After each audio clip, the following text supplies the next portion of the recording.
Sohail sir, क्या Venezuela में जो तस्वीर हमने देखी जब वहां पर तख्ता पलट हुआ और मादुरो को जब गिरफ्तार किया गया अमेरिकी सैनिकों की ओर से, हमने देखा कि एक ऐसी अंतरिम सरकार को चुना गया जो कि अमेरिका के साथ में जिनके संबंध ठीक हो और वो न्यूट्रल तौर पर वहां सारी सिस्टम को चलाया जा सके। अमेरिका की ओर से भी घोषणा कर दिया गया कि जब तक वहां चुनाव नहीं हो जाते, जब तक सब कुछ नॉर्मल नहीं हो जाता, तब तक हम लीड करेंगे।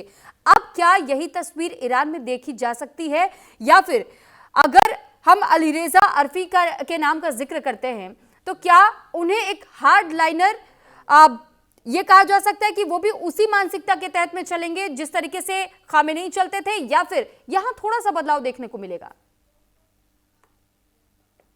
को बदलाव आएगा।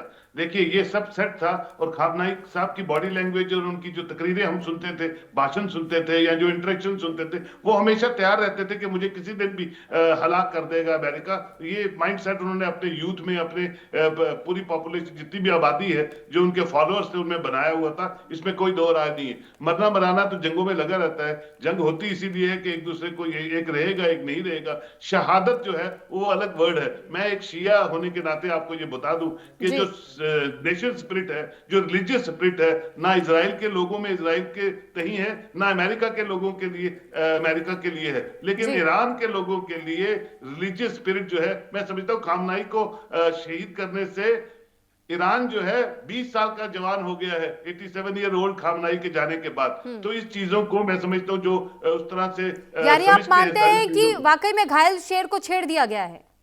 बिल्कुल 2000%। आपने सैंक्शंस लगाने के बाद भी देखा ईरान किस तरह से अपनी लाइंस पे कैसे बढ़ता हुआ, अपने रोजगार, अपनी जिंदगी को आगे बढ़ाता हुआ। एक असासा है, एक 5000 साल पुरानी उसकी एक अपनी हिस्टोरिकल वैल्यूज हैं, उसकी अपनी एक सभ्यता है। आप एकदम किसी को एकदम तबाह करने के लिए या डिक्टेट करने के लिए कुछ करेंगे, वक्ती तौर पे तो आप उसका फायदा ले लेंगे, कोई बात नहीं। आप हिटलर हैं, आप सुपर पावर हैं, लेकिन आने वाले दिनों में उसके जो रिजल्ट्स हैं वो इतने अच्छे नहीं आएंगे। अब आप देखिए ट्रंप ने पूरी दुनिया को लाया है। आज वो किसी का दोस्त नहीं है, किसी का दुश्मन नहीं। हम सोच रहे हैं कि हम, मोदी जी सोच रहे हैं हमारा दोस्त है, क्या पता कल कोई ऐसी स्टेटमेंट इंडिया के खिलाफ दे दे। तो वो किसी का दोस्त नहीं है, किसी का दुश्मन नहीं है। वर्ल्ड सिनेरियो बदलने में ट्रंप का बहुत बड़ा रोल है। और उस वर्ल्ड सिनेरियो किस तरफ जाएगा और ट्रंप को भी आने वाले दिनों में किन मुश्किलात का सामना करना पड़ेगा, ये आप आने वाले दिनों में जरूर देखेंगे। ठीक है सर, लौटूंगे मैं आपके पास। अब एक तस्वीर हम आपको रिपोर्ट के जरिए और भी दिखाना चाहेंगे, जिसमें कि खामेनेई की मौत के बाद से एक और ईरान में जहां अमेरिका और इजराइल के खिलाफ प्रदर्शन हो रहा है, तो दूसरी ओर विरोध की ये आग पाकिस्तान तक भी पहुंच गई है। पाकिस्तान के कराची में आज अमेरिकी दूतावास के बाहर प्रदर्शन कर रहे लोग उग्र हो गए। दूतावास परिसर में आग तक लगा दी गई, जिस पर अमेरिकी सुरक्षा बलों ने फायरिंग की, जिसमें 12 लोगों की जान गई, जबकि कई लोग घायल हुए हैं। ये रिपोर्ट देखिए।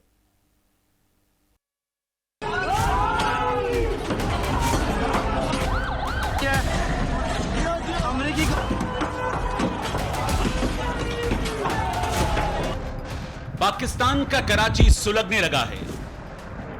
ईरान के सुप्रीम लीडर खामेनेई की मौत के बाद हो रहे विरोध की आग में जलने लगा है।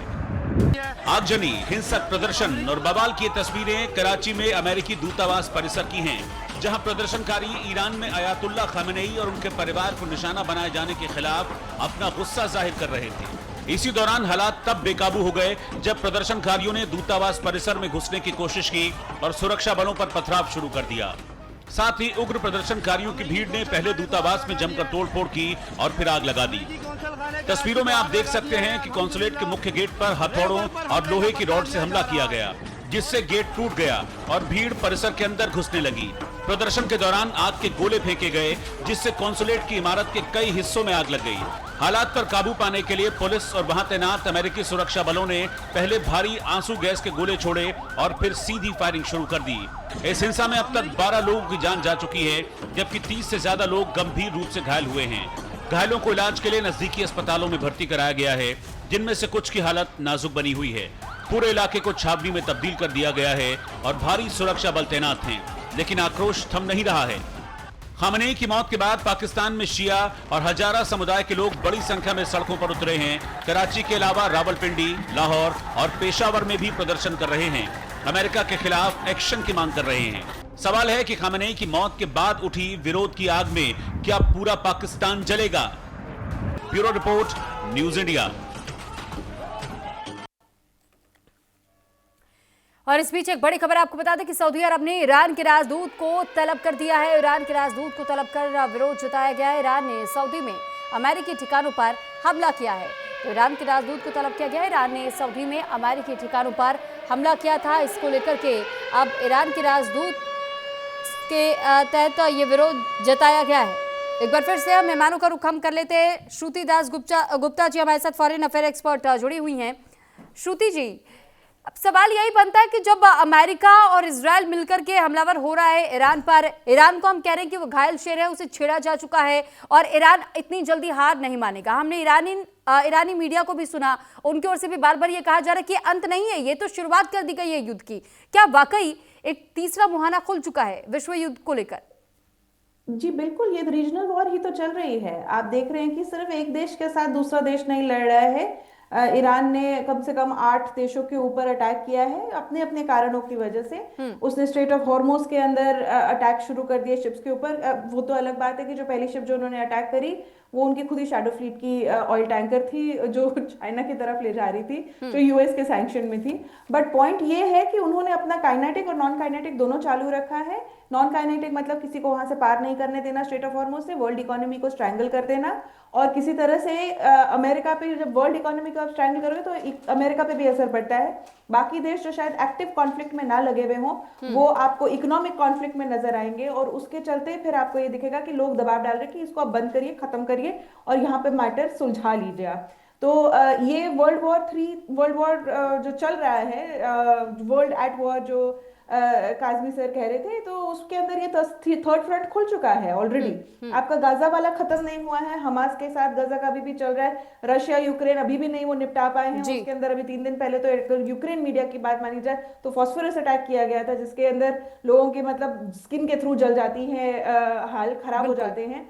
तो ये है बहुत ही बदतर तरीके से ये चीज जो है ना और पेचीदा होती जा रही है। और अब ईरान भी शुरू हो चुका है। ईरान अब चुप नहीं रहेगा, चाहे अब उसमें तख्ता पलट हो या ना हो, आईआरजीसी तो नहीं रुकने वाला है। और उन्होंने एक जगह पे अपने सामान नहीं इकट्ठा किया हुआ है, वो अलग अलग जगह पे समय समय पे आप लोगों की नाक पे दम करते रहेंगे, और वो सिर्फ यूएस पे अटैक करेगा कोई जरूरी इसलिए कहते हैं कि ईरान ने 60% यूरेनियम अपने पास पहले से जमा किया हुआ है और इसी वजह से वो बार बार न्यूक्लियर पावर में तब्दील होने की बात कहता रहता है। मैं लौट रही हूँ आप सभी के पास। इस बीच एक नहीं, क्योंकि उनका एक बड़ी खबर मैम, मैं आ रही हूँ आपके पास। ईरान के राष्ट्रपति ने अमेरिका और इजराइल को चेतावनी दे दी है, अमेरिकी हमले को हम नहीं भूलेंगे। तो मसूद पेज़ेश्कियान की ओर से कहा गया अमेरिका और इजराइल को करारा जवाब मिलेगा।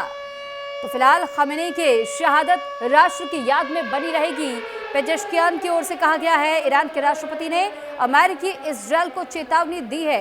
तो अमेरिका और इजराइल को चेतावनी ये अंतरिम सरकार की ओर से, जो ईरान की अंतरिम सरकार की घोषणा की गई उसके बाद से ये चेतावनी सामने आई है। एक बार फिर हम मेहमानों का रुख कर लेते हैं और अब मैं ग्रुप कैप्टन सर के पास में आना चाहूंगी। सर, जब हम डिफेंस की अगर हम बात करते हैं, स्ट्रेट ऑफ हॉर्मुज की हम बात करते हैं, अगर ऐसी सिचुएशन हम देखते हैं कि वाकई वो स्ट्रेट ऑफ हॉर्मुज को क्लोज कर दिया जाता है, इसका सॉल्यूशन क्या होगा? क्योंकि वहां से एक बड़ी मात्रा में हम देखते हैं ऑयल सप्लाई होती है। क्या डिफेंस सेक्टर भी इससे बहुत ज्यादा प्रभावित हो सकते हैं? सुरभि, देखो, स्ट्रेट ऑफ हॉर्मुज से दुनिया का करीबन 20% कच्चा तेल और गैस जो है वो एक्सपोर्ट होता है पर्शियन गल्फ कंट्रीज से जी। तो अभी इंटरेस्टिंग डेवलपमेंट ये है कि ईरान ने पहले से ही कह दिया था कि अगर उसके ऊपर हमला हुआ तो एक बहुत बड़ा अच्छा उसके पास अवसर मिलता है कि स्ट्रेट ऑफ हॉर्मुज को वो चोक कर देगा, बंद कर देगा।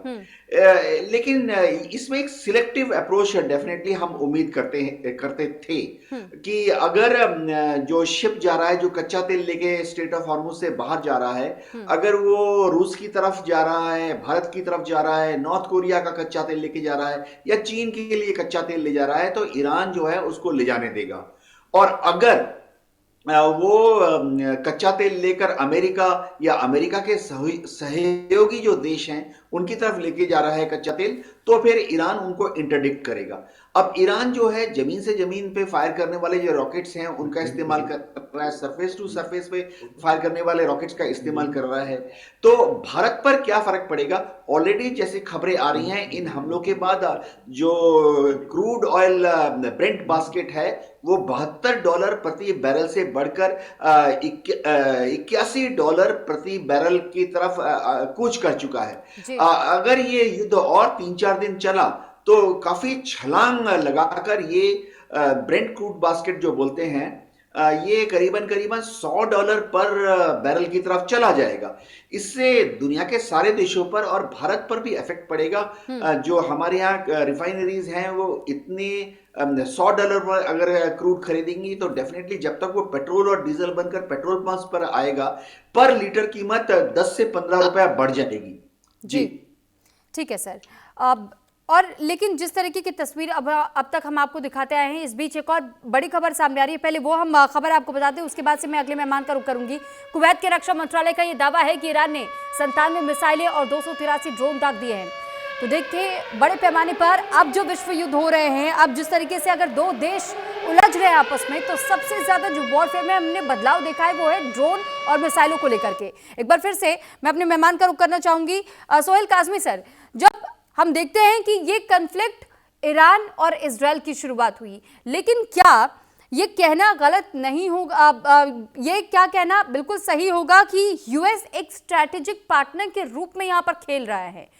यूएस को किसी का कंधा चाहिए था और वो कंधा बना इजराइल।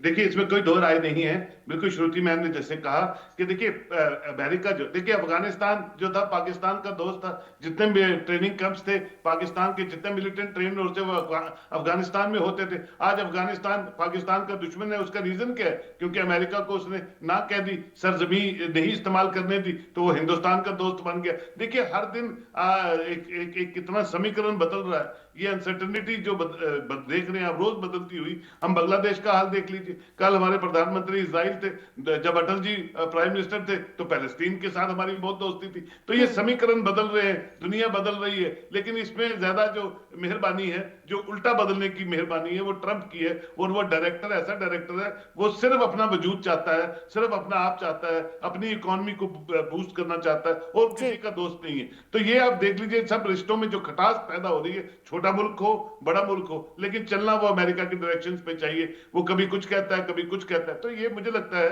कि आने वाले दिनों में बहुत सी चीजें आप देखेंगी जो बड़ी नए ढंग से होंगी, नए तरीकाकार उसमें होंगे। और एक जियो पॉलिटिक्स, देखिए geopolitics, two tier diplomacy तो खत्म ही कर दी अमेरिका ने पूरी दुनिया में, जिसपे पूरी दुनिया निर्भर करती है, जिससे पूरी दुनिया एक दूसरे से जुड़ी होती है। हर छोटा मुल्क बड़े मुल्क के साथ आज तिजारत करता है और बहुत सी चीजों का आदान प्रदान करता है। तो आने वाले दिन जो है इतने आसान नहीं है अमेरिका के लिए, जहां तक मैं जाती तौर पर समझता हूँ।